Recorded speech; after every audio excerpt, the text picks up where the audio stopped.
ಈಗ further footage ಅಲ್ಲಿ ಯಾವುದೂ ಕೂಡ ನಿಮ್ಮ ವಿರುದ್ಧವಾಗಿಲ್ಲ, ಇರುವಂತ ಎಲ್ಲಾ ಸಿಸಿಟಿವಿ ಫುಟೇಜ್ ಸರ್ ಒಂದ್ ಹೇಳ್ತೀನಿ, ಅಲ್ಲಿ ಮಾತಿಗೆ ಮಾತು ಮಧ್ಯಾಹ್ನ ಅಂತ ಹೇಳ್ತೀನಲ್ಲ, ಅವಾಗ ಆಯ್ತು ಸರ್, ಮಾತು ಬೆಳೀತು. ಯಾಕಂದ್ರೆ ನನ್ನ ಮಗುನ ಹೊಡೆದಿದ್ದಕ್ಕೆ ನಾನು ಕೇಳಿದ್ದೀನಿ ಸರ್, ನಾನು ಕೇಳಿಲ್ಲ ಅಂತ ಮಾತ್ರ ಹೇಳಲ್ಲ ಸರ್.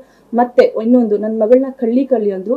ನಾನು ಆ ಹುಡುಗಿ ಜಾಗದಲ್ಲಿ ಬೇರೆ ಯಾರೇ ಇದ್ದಿದ್ರು ಅಂದ್ರೆ, ನಾನು ಒಂದು ವ್ಯಕ್ತಿ ನಾನು ನಂಬಿದ್ರೆ ಆ ವ್ಯಕ್ತಿ ಪರ ನಿಂತ್ಕೊಳ್ಳೋ ಹುಡುಗಿ ನಾನು 100% ನಿಂತ್ಕೋತಿದ್ದೆ ಸರ್. ನಾನು ನಿಂತ್ಕೊಂಡೆ ಅವತ್ತು. ನಾನು ಅದು ಒಂದೇ ಕೇಳಿದೆ. ಅವಾಗ ಇವರು ಅಂದ್ರೆ ಮಾತು ಬೆಳೀಲಿ ಸರ್. ಸರ್ ನಾನು ಒಪ್ಕೋತೀನಿ, ಮಾತಿಗೆ ಓಕೆ ಮಾತಾಡೋಣ ಸರ್. ಯಾರಿಗೂ ಹೊಡೆಯೋ ರೈಟ್ಸ್ ಕೊಟ್ಟಿಲ್ಲ ಸರ್. ಲೈಕ್ ಅವ್ರ ಅಪ್ಪ ಬಂದು, ಅವ್ರ ತಂಗಿ ಬಂದು, ನಾನು ಏನ್ ತಪ್ಪು ಮಾಡಿದೀನಿ ಅಂತ ಅವ್ರು ಬಂದು ನನಗೆ ಹೊಡಿತಾರೆ. ಅವ್ರ ಅಪ್ಪ ರವಿಕುಮಾರ್ ಯಾಕೆ ಬರ್ತಾರೆ ಸರ್ ನಮ್ಮ ಹತ್ರ ಹೇಳಿ? ನಮ್ಮ ಮನೆಗೆ ಬಂದು ಮುಟ್ಟುವಂಥದ್ದೇನಿದೆ? ನನ್ನ ರೂಮಿಗೆ ಬಂದು ತೆಗಿಯೇ ಬಾಗ್ಲು ಅಂತ ಹೇಳೋದನ್ನ ನೀವು, ಐ ಥಿಂಕ್ ನಾನು ಅದನ್ನ ಹಾಕಿದ್ದೀನಿ, ತೆಗಿಯೇ ಬಾಗ್ಲು ಅಂತಾರೆ. ಅವ್ರ ಮಗಳು ದುಣ್ಣ ಇಟ್ಕೊ, ಏನ್ ಸರ್ ಇದು? ನನಗೆ ಗೊತ್ತಿಲ್ಲ ಇವ್ರು ಯಾಕೆ ಹಿಂಗೆಲ್ಲ ಒಂದ್ ಹೆಣ್ಮಗು ಬಗ್ಗೆ ಮಾಡ್ತಾರೆ ಅಂತ. ಬಟ್ ಸರ್ ನಾನು ಅದನ್ನೇ ಹೇಳ್ತೀನಿ ಸರ್, 100%. ಸರ್ ನಾನು ಒಂದ್ ಹೇಳ್ತೀನಿ, ನಾನು ಸ್ಟೇಷನ್ ಮೆಟ್ಲ ಹತ್ತ ಹುಡುಗಿ ಅಲ್ಲ. ಯಾಕಂದ್ರೆ ಇದೇ ತರ ಒಂದ್ 2 ಸಲ ನಂಗೆ ಆಗಿದೆ, ಹೊಡ್ಸ್ಕೊಂಡಿದ್ದೀನಿ. ನಾನು 14 ವರ್ಷ ಹೆಸರು ಮಾಡಿದ್ದೀನಿ ಅಂತ ಹೇಳ್ತಿದ್ದೀನಲ್ಲ ಸರ್. ಈ ತರ ಬಂದ್ರೆ ಹೊರಗಡೆ ನನ್ನ ಹೆಸರು ಸರ್ ಹಾಳಾಗೋದು. ನಾನೇನ್ ಮಾಡಿದೆ, ನಾನು ಹೊಡ್ಸ್ಕೊಂಡು ನಾನು ನಮ್ಮ ಮಾವನ ಕಡೆಯಿಂದನೂ ಇದು ಮಾಡಿ ನಾನು ಹಾಸ್ಪಿಟಲ್ಗೆ ಹೋಗ್ತೀನಿ ಸರ್, ಫಸ್ಟು ಇದು ಮಾಡಬೇಕು ಅಂತ.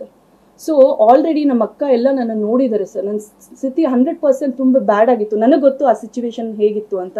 ಯಾಕಂದರೆ ನಾನು ಆ ಪ್ಲೇಸಲ್ಲಿ ಇದ್ದವಳು ಮಾತ್ರ, ಅನುಭವಿಸಿದವಳು ಮಾತ್ರ ಗೊತ್ತು. ನೀವು ಕೇಳೋರಿಗೆ ಗೊತ್ತಿಲ್ಲ ನನಗೆ.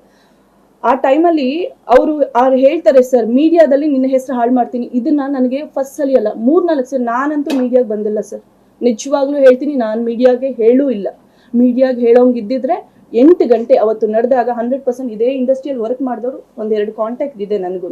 ಫೋನ್ ಮಾಡಿ ನಂಗೆ ಈಗಾಗಿದೆ ಅಂದರೆ 100% ಬರ್ತಿದ್ರಿ. ನಾನು ಹೇಳೋ ಹುಡುಗಿ ಅಲ್ಲ. ಆ್ಯಂಡ್ ಹೋಗಿ ನನ್ನ ಬಗ್ಗೆ ಹಿಂಗಾಗಿದೆ ಅಂತ. ಯಾಕಂದರೆ ನನಗೆ ನನ್ನ ಮಾನ ಮರ್ಯಾದೆ ಮುಖ್ಯ, ನಮ್ಮ ಅತ್ತೆ ಮಾವ ಯಾಕಂದರೆ ನಮ್ಮ ಮಾವ ತುಂಬ ಹೆಸರು ಮಾಡಿದಂಥ ವ್ಯಕ್ತಿ. ಅವರ ಹೆಸರನ್ನ ನಾನು ಯಾವುದೇ ರೀತಿ ಹಾಳು ಮಾಡಲ್ಲ. ಸೊ ಇದು ಹೇಗಾಯಿತು ಅಂತ ಗೊತ್ತಿಲ್ಲ ನನಗೆ. 10 ಗಂಟೆಗೆ ನೀವೆಲ್ಲ ಮೀಡಿಯಾದವರು, ನನಗೆ ಗೊತ್ತಿಲ್ಲ ಹೇಗೆಲ್ಲ ನಾನಿದ್ದಿದ್ದು ಹಾಸ್ಪಿಟ್ಲ್ ಹತ್ರ, ನಿಮ್ಗೆ ಹೆಂಗೆ ಗೊತ್ತಾಯಿತು ಅಂತ ಬಂದು ನನ್ನ ಸ್ವಲ್ಪ ಜನ ವಿಚಾರಿಸಿದ್ರಿ, ಹೇಗಿದ್ದೀರಾ ಮೇಡಮ್ ಅಂತ. ನನಗೆ ಖುಷಿ ಆಯಿತು. ಬಟ್ ಇದು ಲೈಕ್ ಅವರು ಮಾತಾಡ್ತಿದ್ದಾರೆ, ನನಗೆ ತುಂಬ ಬೇಜಾರಾಯಿತು. ಯಾಕೆ ಹಿಂಗೆಲ್ಲ ಮಾತಾಡ್ತಾ ಇದ್ದಾರೆ, ಯಾಕೆ ಈ ರೀತಿ ಎಲ್ಲ ಕೇಳ್ತಾ ಇದ್ದಾರೆ ಅಂದಾಗ ಓಕೆ ಆಯಿತು, ಅವ್ರ ವರ್ಷನ್ ಅವ್ರಿಗೆ. ನಾನು ಅವಾಗ ನನ್ನ ಹಸ್ಬೆಂಡ್ ಇವ್ರನ್ನ ಕಾಂಟ್ಯಾಕ್ಟ್ ಮಾಡಿದ್ರು, ನನ್ನ ಅಕ್ಕ ಎಲ್ಲ ಕಾಂಟ್ಯಾಕ್ಟ್ ಮಾಡೋದು. 220 BP ಆಗಿಬಿಟ್ಟು ICU ಅಲ್ಲಿ ಇದ್ರು. ಆ ಸಿಚುವೇಶನ್ ರಾಂಗ್ ಇತ್ತು ಸರ್. ನಮ್ಗೆ ತುಂಬಾ ಬೇಜಾರು. ನನ್ಗೆ ಅದ್ರ ಬಗ್ಗೆ ಹೇಳ್ಕೊಳಕ್ ಇಷ್ಟ ಇಲ್ಲ ಸರ್. 14 ವರ್ಷ ಸರ್. ನಾನು ಒಂದು ಹೇಳ್ತೀನಿ, 14 ಅಲ್ಲ ಸರ್, 2 ಮುಖ್ಯ. 14 ವರ್ಷ ಕಾಪಾಡ್ಕೊಂಡು ಬಂದಿದ್ದು ಒಂದು ಬ್ಲ್ಯಾಕ್ ಮಾರ್ಕ್ ಸರ್. ಜಸ್ಟ್ ನೋಡಿ ಬೇಕಾದ್ರೆ ನೀವು ಯೂಟ್ಯೂಬಲ್ಲಿ ಎಲ್ಲೇ ಬೇಕಾದ್ರೆ ನೋಡಿ, ಒಂದು ಬ್ಲ್ಯಾಕ್ ಮಾರ್ಕ್ ಇಲ್ಲ ಸರ್ ನನ್ನ ಹೆಸರಲ್ಲಿ.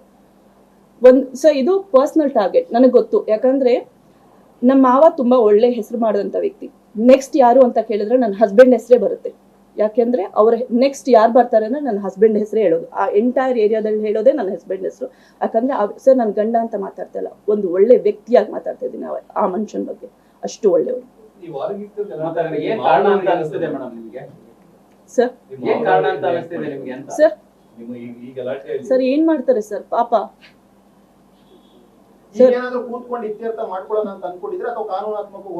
Yes sir.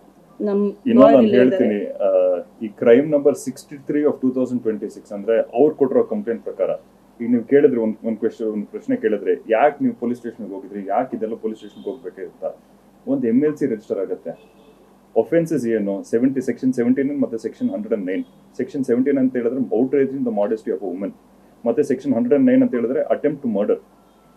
ಇದು ಈ ಸೆಕ್ಷನ್ಸ್ ಇದ್ದಾಗ ಮತ್ತೆ ಇಂಥ ಘಟನೆ ನಡೆದಿದ್ದಾಗ ನಾನು ಹೇಳ್ತೀನಿ, ನಾನು ಅದ್ರ ಬಗ್ಗೆ ನಾನು ಮಾತಾಡಕ್ ಹೋಗಲ್ಲ, ಏನಾಗಿದೆ ಏನಾಗಿಲ್ಲ ಅಂತ ಹೇಳಲ್ಲ, ಬಿಕಾಸ್ ಪೆಂಡಿಂಗ್ ಇನ್ವೆಸ್ಟಿಗೇಷನ್ ಇದೆ.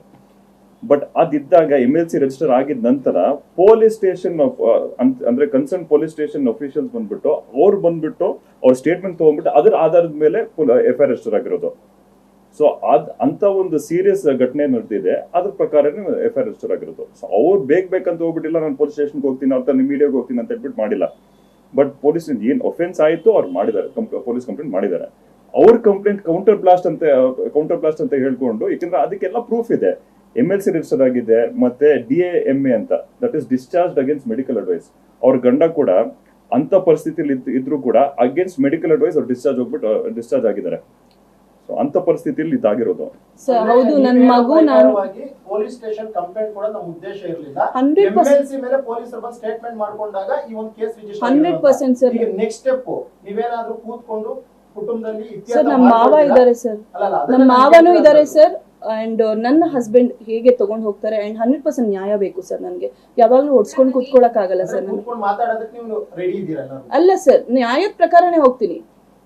ಸೋಮಶೇಖರ್ ಎಲ್ಲಿದ್ದಾರೆ ಸೊ ಹೊರಗಡೆ ಹೋಗಿದ್ದಾರೆ ಸರ್.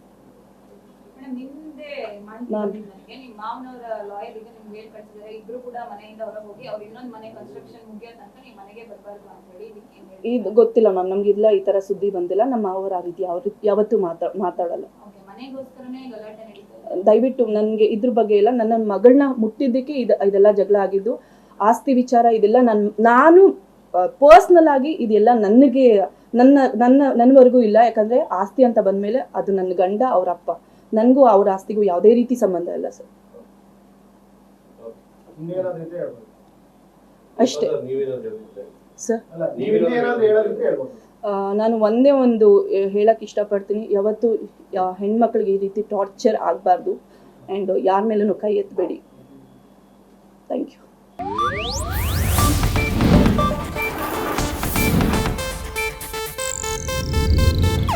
ಇದು ಏಷ್ಯಾನೆಟ್ ನ್ಯೂಸ್ ನೆಟ್ವರ್ಕ್ ಪ್ರಸ್ತುತಿ.